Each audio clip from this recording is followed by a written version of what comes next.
one way of conceptualizing yourself is that you're one speck of dust among 7 billion. And when you conceptualize yourself that way, you might think, well, what difference does it make what I say or do? And that's actually quite convenient for you, because if it doesn't matter what you say or do, then you don't have any responsibility and you can do whatever you want. The price you pay for that is a bit of nihilism, but if you don't have to shoulder any responsibility, that's a small price to pay. That's the underground motivation for nihilism. But the other way of looking at it, and this is actually the accurate way of looking at it, is that you're in a network. You're a node in a network, and so you can do a little bit of arithmetic very rapidly and just figure out how powerful you are. You know 1,000 people. You're going to know more than that over the course of your life, but let's say 1,000 for the sake of argument for now. They know 1,000 people. That means that you're one person away from 1,000,000 people and 2 persons away from 1,000,000,000 people. And you're the center of that network. And now the way networks work is that information propagates in a network manner. So don't underestimate the power of your speech. Now, you know, Western culture is phallogocentric. Let's say it. Okay, so we'll say, yeah, that's just fine. That's exactly what it is. It's predicated on the idea of the logos, that the logos is the sacred element of Western culture. And what does that mean? It means that your capacity for speech is divine. It's the thing that generates order from chaos and then sometimes turns pathological order into chaos when it has to.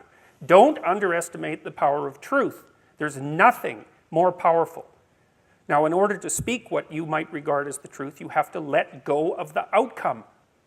You have to think, all right, I'm going to say what I think, stupid as I am, biased as I am, ignorant as I am.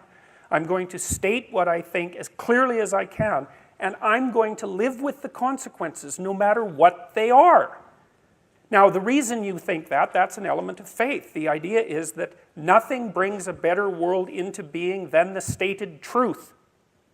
Now, you might have to pay a price for that, but that's fine. You're going to pay a price for every bloody thing you do and everything you don't do. You don't get to choose to not pay a price.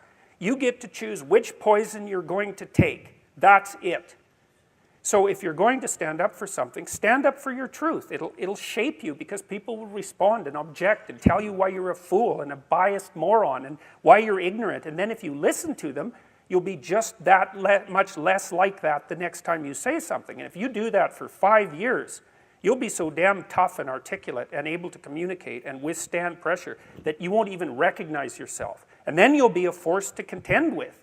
And you don't get to wait until, because I get letters like Gad Saad gets all the time too, from faculty members in particular, and they say, well, you know, when I get tenure, it's like, then they think, well, when I'm an associate professor, and then they think, well, when I'm a full professor. It's like, if you're a professor already, you're like the most protected person in the history of the planet, you know, and you need, well, okay, but one of the things that indicates is that it's almost impossible to provide people with enough protection so that they feel safe to speak. Okay, so we'll address that directly. It is not safe to speak, and it never will be. But the thing you got to keep in mind is that it's even less safe not to speak, right? It's a balance of risks. It's like you want to pay the price for being who you are and stating your mode of being in the world, or do you want to pay the price for being a bloody serf, one that's enslaved him or herself? Well, that's a major price, man. That thing unfolds over decades, and you'll just be a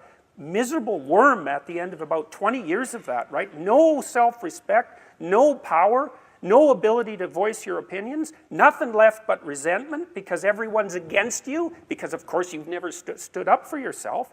It's like, say what you think carefully, pay attention to your words.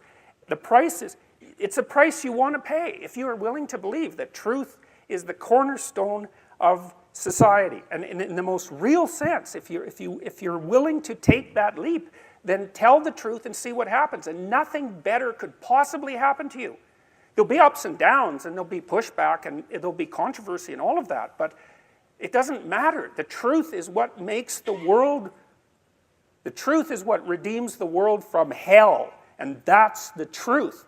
And we saw plenty of hell over the last 100 years, you know, and we haven't learned a bloody thing from it. It's like, wake up, tell the truth, or at least don't lie. That's a start. And you got to understand that's a risk. But I have one more brief thing to say about that. So, you know, I said what I had to say back in September, and I'm sure that I could have done it better, and many people have told me how I could have done it better, although it didn't mean they would actually do it, but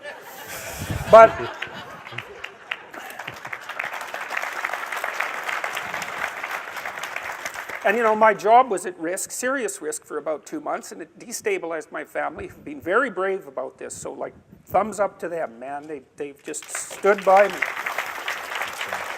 But here's the optimistic news, is the university has left me alone completely. I shook hands with the dean 2 weeks ago. We're on friendly terms. They don't want this to go any farther than it has already. The students were tremendously welcoming when I came back to teach in January. I haven't had a single negative incident at the university.